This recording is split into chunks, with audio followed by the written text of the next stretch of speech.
Doug! Douglas! We're running dangerously low on beans! People love your beans, Doug. They love them.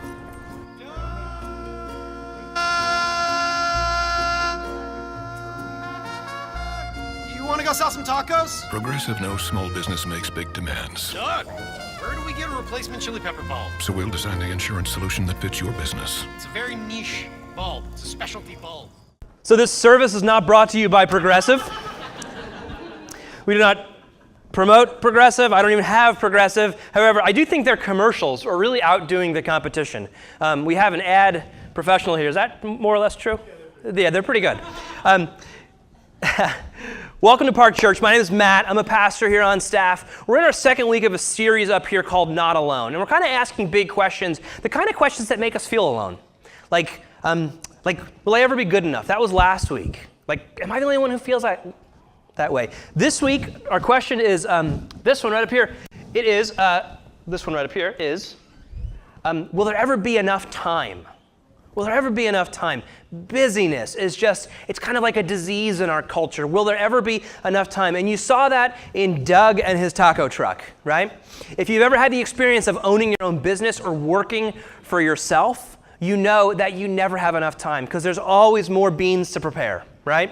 There's always more research to do. There is always more tacos to sell. When you're your own boss like that, there's just always something more. The demands on your time are always there. But even if you're not your own boss and you work for someone else, you know, my wife's a teacher, and I hear about it from her. There is just too much expected of her. There's too much on her plate all the time. And so what it does, it just overflows into the rest of life. And you saw that with Doug and his family. He couldn't even sit there and watch TV with his wife because the demands on his time were just too strong. This feeling of, will there ever be enough time? It's something that really exists, I bet, for all of us. I mean, you might not even have a job, and you might be saying, gosh, will there ever be enough time? Because I'm a mom, because I'm a dad, because I'm a wife, I'm a husband, I own a home. If you own a home, you know that this question is just like, it should be part of like what you sign on to when you get a mortgage. You're never gonna have enough time. The answer to this question that we just give by default is no. There will never be enough time. And if you're feeling that this morning, you are not alone in that. When I think about time, I think of it like, you know when you dig a hole at the side of the ocean next to the beach, and you dig it because your kid wants to play in it, and no matter how big you dig it, no matter how wide you dig it, no matter how big of a wall you put in front of it, it's going to get filled, and eventually it's going to go away. When you have time, it is always going to get filled, and it is going to go away. It's never going to stop. And if I'm making you anxious, I'm sorry, that makes you anxious. But this matters, right?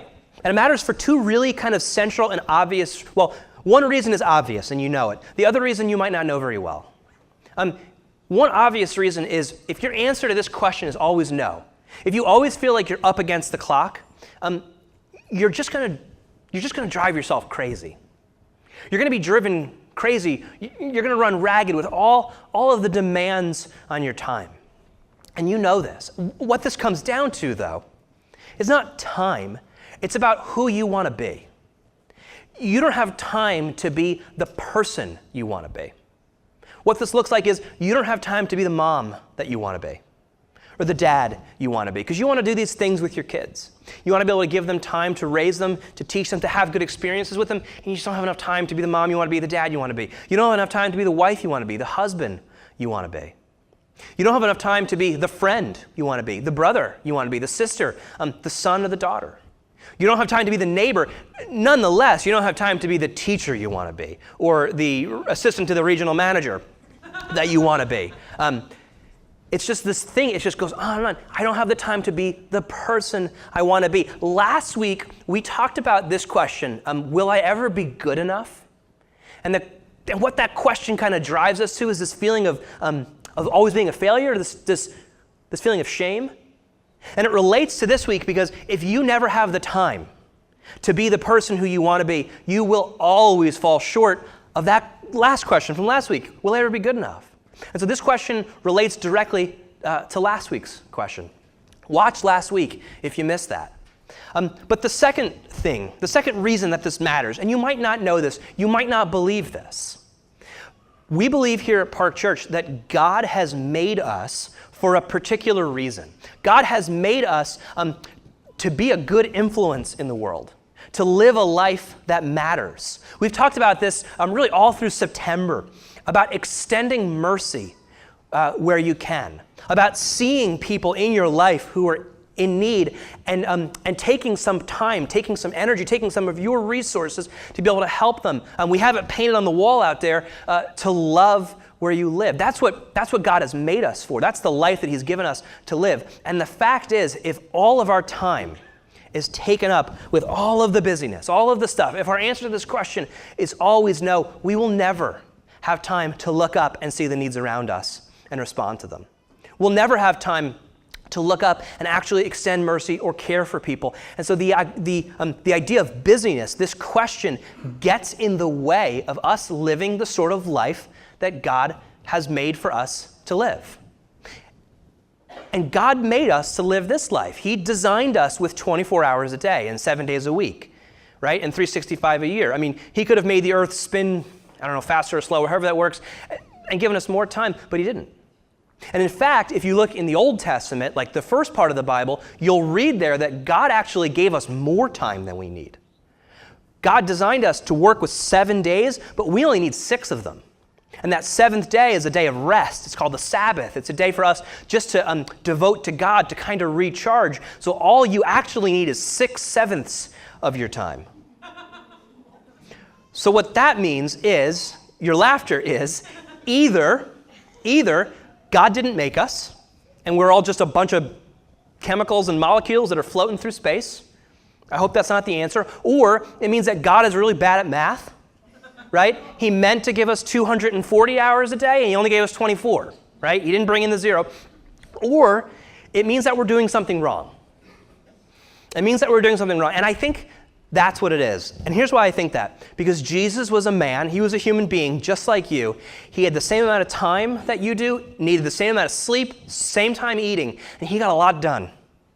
And he only did it for about 3 years. And 2,000 years later, we're still talking about those 3 years that he spent. So it's within the human capacity to live the kind of life that God's made you to live with the time that you've been given.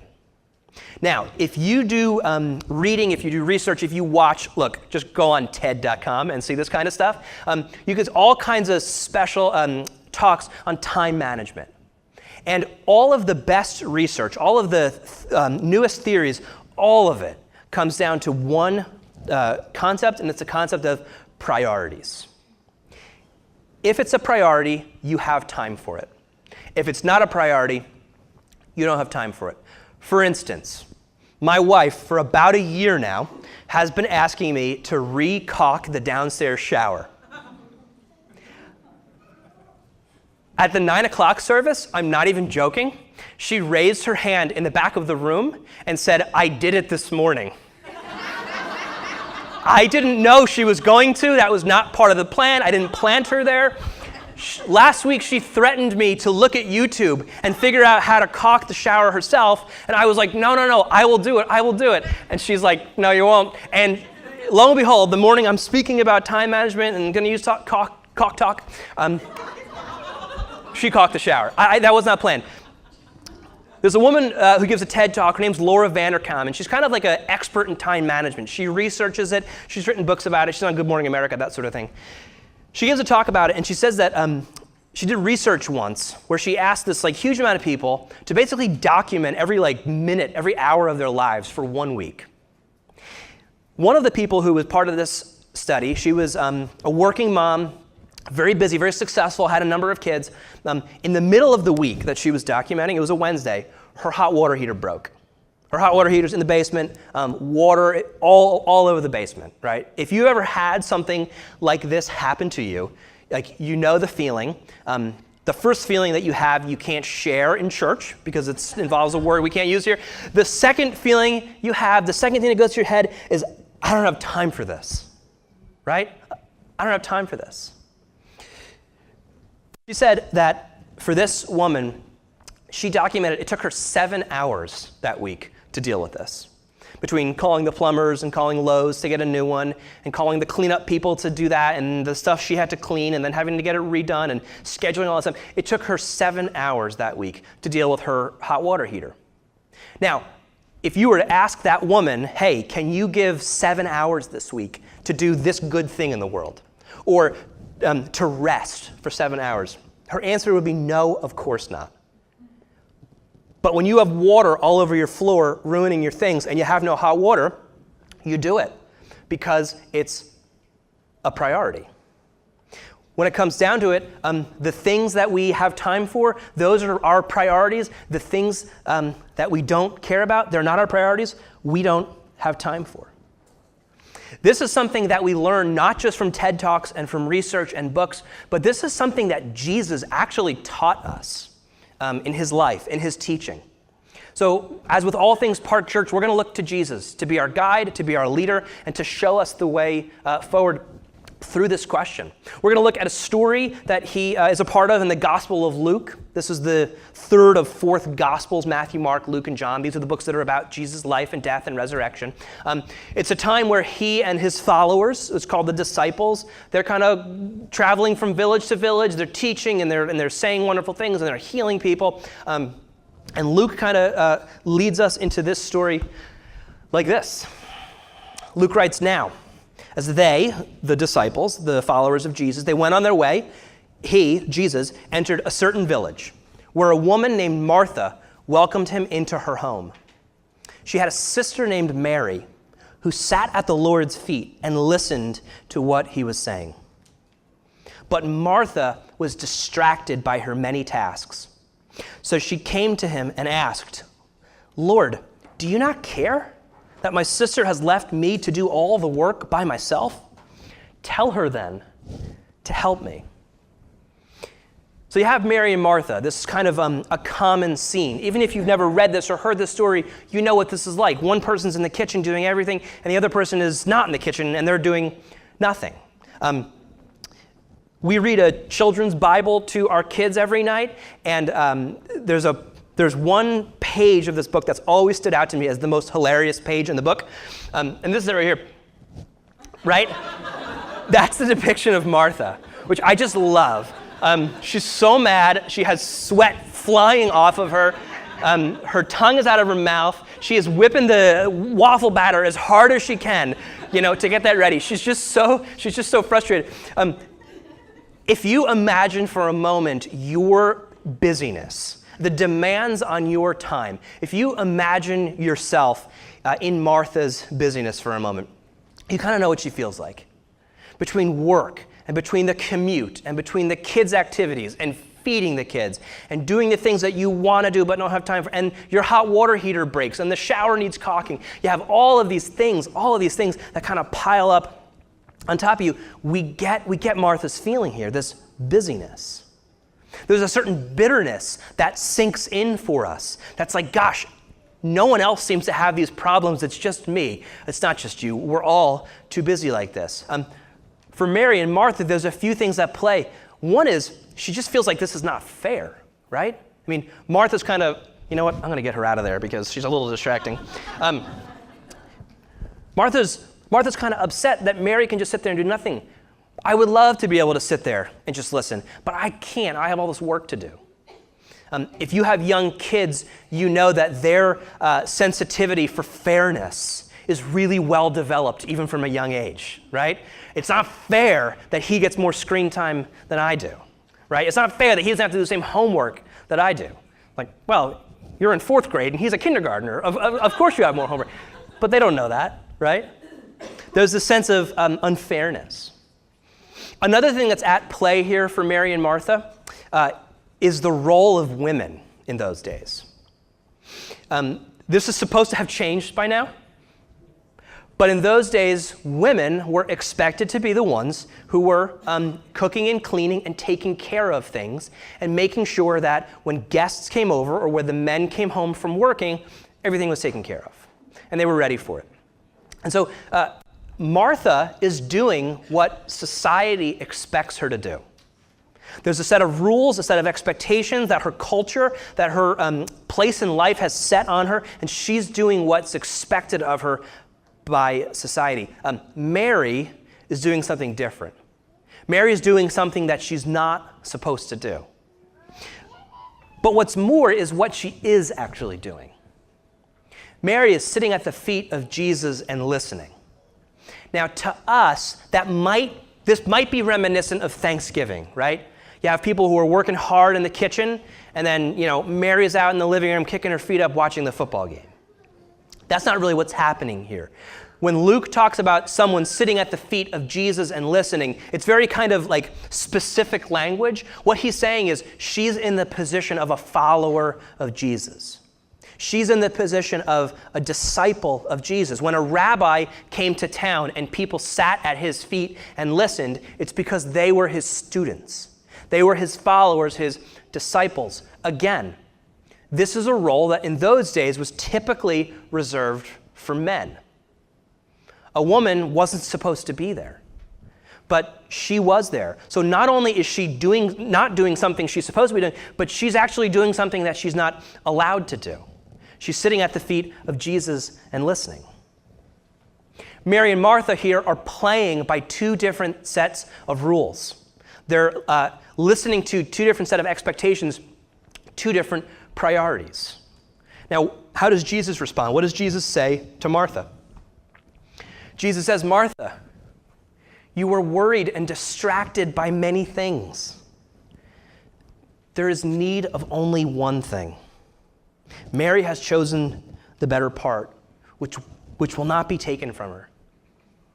Jesus says, Martha, I'm not going to tell Mary to start busying herself with all these tasks. In fact, I'm going to tell you that you're the one who's in the wrong here. Now, it's worth noting just here how radical Jesus is in his approach to women, right? For Jesus, it was okay for women to sit at his feet and listen and learn as a student and as a disciple.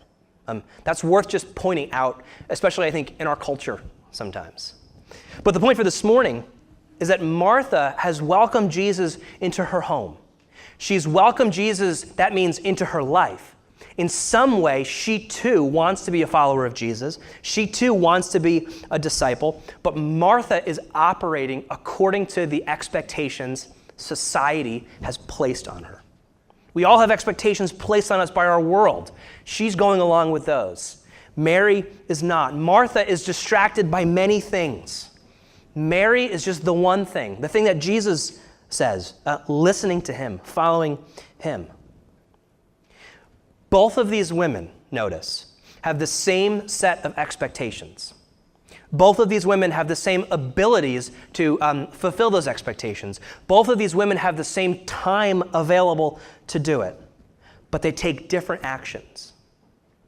Why? It's because they have different priorities. If you replace the word thing up there with the word priority, you see what Jesus is saying. Jesus is saying, Martha, I understand you have all of these tasks, all these priorities. You have all these things, but there's really only one priority. There's really only one thing, and it's listening to me. You have all these priorities over here, all these tasks to do that are just fighting over your time. But then there's me. There's listening to me. That's the priority that's worth holding on to. That's the thing that matters. And underneath this issue of priorities is whose priority are they? Who sets the priority? Basically, who's in charge? Who are you working for? Who's the boss? For Martha, it's everything else, right? Society's expectations, her place in life, that's who her boss is. For Mary, it's Jesus. Jesus is her boss. Ironically, Martha calls Jesus Lord, which is the term that you'd use for someone who's in charge, for someone who you kind of are recognizing is Lord over you. That's the term that you would use. She calls him that, but she doesn't act like that. More importantly, she doesn't prioritize like that. That doesn't make her a bad person. That just means that she's not quite clear about who she's working for. She's not quite clear about her priorities. She's not quite clear about who's in charge. Now, if you've ever had the experience of working in a situation where you're not quite sure what the priorities are, or you're not quite sure who your boss is or who's in charge, kind of like Doug and his taco truck, right? You know how difficult that is. A lot of the studies show that most people who aren't successful at their jobs, it usually has to do with not having clarified expectations, clarified roles and priorities. That's kind of Martha's situation here. Or worse, if you've ever been in a situation where you've had two jobs, you had two bosses, two sets of expectations, two different competing priorities. I did that for years. I worked here half-time, and then I worked at a hospital as a chaplain half-time. And I loved both of those jobs. But the problem with that is that you have two different sets of competing priorities, two different sets of expectations. You have two different voices that are kind of like calling for your time and calling for your attention. And what that did to me was it made me feel like I was never doing good enough in either of the jobs. I wanted to be able to give more to both of the jobs because I love them both so much, and I wanted to do good. And when you work for two jobs, two bosses, two priorities like that, eventually you're just going to get tired and burn out, or you're going to get frustrated because you're not good enough at either of them. This is something that Jesus actually directly warns us about. In one of his most famous pieces of teaching on the Sermon on the Mount, he actually says, this is what he says. He's talking about God and money, and he uses the term masters rather than priorities. But he says, no one can serve two masters. No one can serve two bosses. You can't have two top priorities. It doesn't work, because what happens is you hate the one and love the other, or you're devoted to the one and you end up despising the other. You cannot serve, here he says, both God and wealth. You cannot serve both God and society's expectations, right? If he were talking to Martha here, he would be saying to her, Martha, I understand that you need to do all these things. I understand that you want to and that you need to, and that's what society expects of you. But if you're going to come and follow me and serve me, you can't have two top priorities. One has to come before the other. As a follower of Jesus, this is a question that we need to ask of ourselves if you are a follower of Jesus. It's, who is my priority? Who fills in my agenda? Imagine your schedule blank for the week. Who gets first dibs? Who gets first crack at filling in that schedule? Is it Jesus? Or is it all the other tasks that we're distracted by, all the other priorities, all the other bosses that we have? One of the reasons we're afraid to actually do that and engage in that thought experiment is because if we actually gave Jesus the time, the attention that we think we should, if we actually made him the priority, then how would all that other stuff get done? What about feeding the kids? And what about getting them to lacrosse practice? And what about all the work we have to do? And what about the hot water heater and the caulk in the shower? How would all that stuff get done? We don't have the courage sometimes to make Jesus the priority because we're too worried, distracted, as Jesus says, by these other tasks. And it's no wonder then why the very next thing that Jesus teaches, right after he says you can't serve two masters, he teaches about worry. He teaches about anxiety. He says, you're inclined to worry about what you're going to wear and what you're going to drink and where you're going to live and what you're going to eat. He says, don't worry about that stuff. God's got that stuff. Don't worry about it. He says, look at the birds that are out there in the trees. Look at the lilies that are in the field. They're beautiful. They're doing good things. They're doing what they're made to do. And they don't worry about it. And he says, God loves you so much more than he loves the birds and the flowers. He loves you so much more. He's going to take care of you as well. So don't worry about that stuff. It's okay to make Jesus the priority because he will take care of the rest. And he closes that little section of teaching by saying, strive first for the kingdom of God. Make that your priority. And all these things, all your other priorities, all those things will be given to you. In Jesus' words, that's the one thing that matters. If you're able to put Jesus first, all the things that you worry about, all the things that you're inclined to think you need to fight for, the things that fight for your time, your many tasks, your many priorities, God will take care of the rest. Now, to believe that is just a huge act of faith. To actually put Jesus above all those other things. It's a huge act of faith. Because how will all those other things get taken care of? The bottom line is you will never know until you try, until you start that, until you actually work to make this kind of thinking real in your own life. And so the question is, what would this look like for you to put Jesus first in your priorities, to put him at the top of your list, to be more like Mary than like Martha? How would your life change tomorrow? How would your time change tomorrow? I think the most helpful way to think about this is just to think about our priorities, to think about the things that take up our time. For a lot of us here, it's kids, right? We have these little beautiful angels who suck up all of our time, right? What do we do? What do we do with that, right? One thing is that we want to put our kids in all of the activities. We want to put them in all the sports, all the dance classes, all of the activities, all of the classes, to give them the best grades, to give them the best chance, because we love them and we want to give them the best chance at life. We want to make them most successful. But the question that we need to ask ourselves, if we're Jesus followers, is whose definition of success are we going by? Are we going by what the world says? Because culture says your kid does need to be the best lacrosse player. And he does need to know all the languages. And she does need to dance just perfectly, or else, right? You know what Jesus' priority is for your kids? It's like to be really kind, to be really merciful, to be really loving. And so the question that we need to ask ourselves as parents in this situation is whose priorities are driving us? Is it what we want to see our kids become by what the world the pressure it puts on them? Or are we letting Jesus drive those things and say, you know what? I'm not going to give my kid that much time to play sports or to do the thing. Instead, I'm going to spend time with them. I'm going to teach them good things about who God is. Or I'm going to involve them in actually serving people, right? One of the other factors here is that a lot of times us parents, we put this kind of pressure on our kids and we do this kind of stuff, not even for them, but it's for us, right? Because if your kid is the best, if your kid is the smartest, if your kid gets honored, that's going to reflect well on you.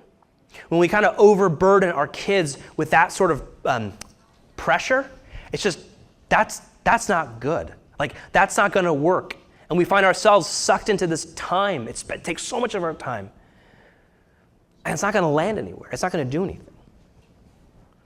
Another thing that takes up our time, another one of our priorities, is just work. I mean, for a lot of us, it's just what we do with most of our time, work. And there's all kinds of reasons why. I mean, for some of us, it is really just to pay the bills, right? But for a lot of us, it's to afford a lifestyle that is always just a little bit beyond our means. If we think to ourselves, if I can make this much more money, I have to work this much harder, then I'll have the life. I can afford the life that I'm meant to have. It will always be like that. You'll never be able to afford the life that you think you need to afford. And so you'll always be working more. You'll put more value in your work, right? Another thing is we tend to find a lot of our identity, a lot of our self-worth from what we're able to achieve at work, from our position, from our power, from the kind of raises we get, that sort of thing. What would it look like for you to change that priority? What would it look like for you to put Jesus above your work? It's not going to look like quitting your job. Don't get me wrong. It's not going to look like going to work and slacking off or only working 5 out of the 8 hours. That's not what it's going to look like. But it may look like you thinking creatively about how you use your time at work. Can I use it to serve God in a different way? Maybe I can say no to that promotion or to that transfer that's going to mean a lot more work and not actually do anything for my family or for my life or for my following Jesus. There's all kinds of possibilities there. It will look different for you depending on who you are. You know, a third thing that distracts us, that takes up our time, that becomes a priority, is that list. It's the list that's in your head that by definition can never be accomplished, right? It's that list that says, once you get home, you can't sit until these 6 things are done. But 6 really is 60, right? You can't give time to your kids like you're meant to because you have this stuff to do. You can't give time to your spouse because there's always a list. And by definition, that list will never be all checked off. And that list is the thing that has the potential to drive you crazy, to isolate you, and to really like reduce the quality of your relationships. Well, what would it look like for you if you could throw that list in the garbage? Or just put that list aside and let Jesus be the one who kind of defines what your list looks like. Maybe it would look like being happy with everything not being done, but being able to spend time with your kids. Or being happy with things not being perfect, but being able to actually help someone.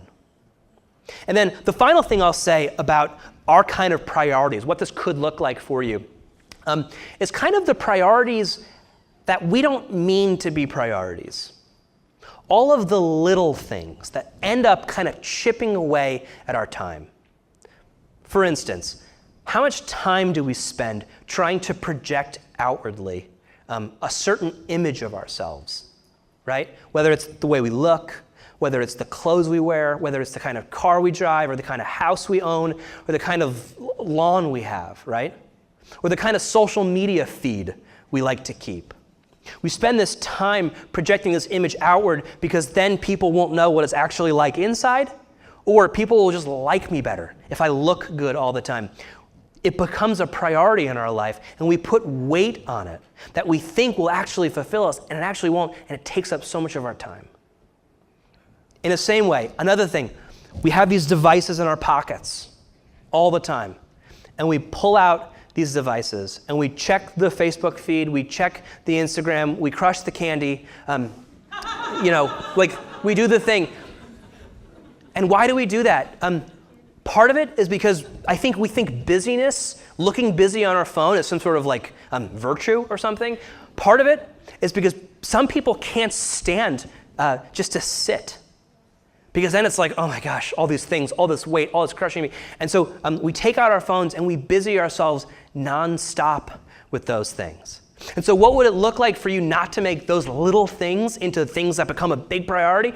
It might look like putting your phone away. It might look like not binging Netflix, right? It might look like not being as perfect as you'd like, but having time for people, having time for other things, having time to live life as Jesus meant it. Because the bottom line here, the bottom line with all of this is if we don't have time, if our answer to the question, will we ever have enough time? If the answer is always no, we will never have time to extend mercy where we haven't extended it before, or to love others. We will never have time to pick up our heads and notice the people around us. If we don't have time, we will never be able to live the kind of life that God has made us to live, to be God's people in the world, which is what we're here for as individuals, but also as a church together. That's what you're meant for. You might read the story of Mary and Martha and say, wait a minute, I'm confused here. Jesus is saying Martha is bad to be busy by her tasks, and you're saying you should get busy being merciful to people and loving people and using your time like that. What is it? I thought it was good to just to sit and listen.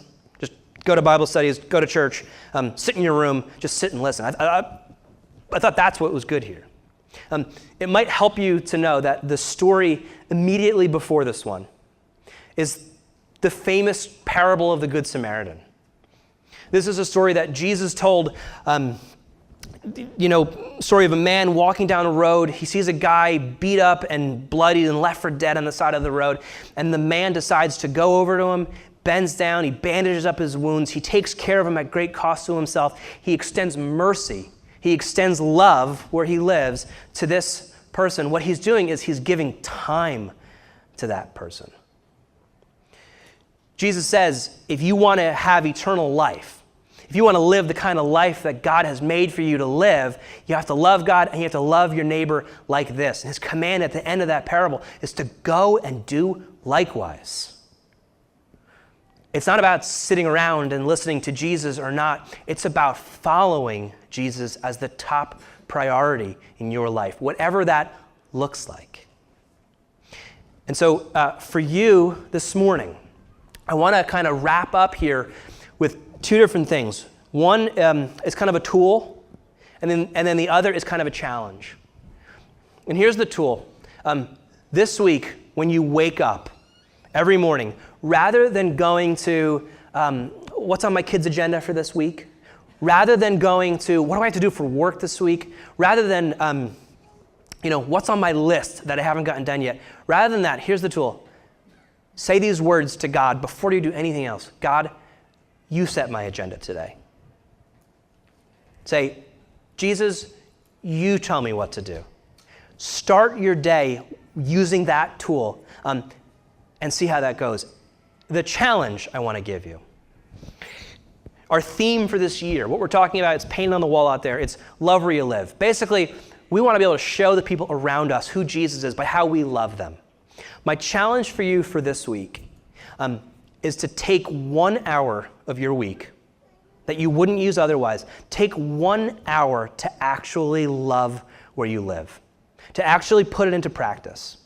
What that means is think about the neighbor who's having a fight with their brother, and you've been saying for weeks you're going to reach out to them and try to talk to them and try to talk them through this. This week, put an hour aside to do that. Think about the person who you work with who is going through a divorce and they need a friend, they need someone to listen to. This week, take an hour and do that. You're having a struggle with your spouse, with your husband, with your wife. You haven't had time to connect. Forget about everything else. This week, spend 1 hour connecting with your wife, connecting with your husband in order to kind of rebuild that relationship, to love where you live. And afterwards, ask yourself, did you miss that hour? Or did other people benefit from your decision to use your hour like that? Ask God every day, set your agenda, take 1 hour this week to love where you live. And you will see how God will take care of you, take care of that time, and actually make a difference in the world around you. Let's pray. God, we thank you for giving us time. We thank you for the time that we do have. As short as it seems sometimes, you've given us these limits where it reminds us we're not perfect and we can't do everything. The 24 hours of our day calls us to trust you with the 25th hour. So God, we ask you this morning that you would help us get our priorities straight when it comes to using our time, when it comes to just living life. Help us to get our priorities straight. Help us to put you as the top priority. Lord, if we need to put things aside, if we need to move on from things, if we need to tear down things, Lord, give us the courage and the ability to do that. Show us what putting you first would look like. Lord, if it's something with our kids or something with work or something with those lists in our head that kind of drive us, or whether it's just the little things, show us what we need to put aside and show us how we can put you first. Because what we want, Jesus, what we want is for you to make a difference in this world through us, for you to impact people around us, for your love and for your grace and for your mercy to extend to people who otherwise we don't have time for. As a church, as individuals, we want to make time for that. So we ask you, God, to work in us differently. Lord, we are inclined to serve any number of priorities, any number of masters, but we know we cannot serve two masters. And so we want to give ourselves to you, Jesus, to serve you as our master. We pray this in your name. Amen.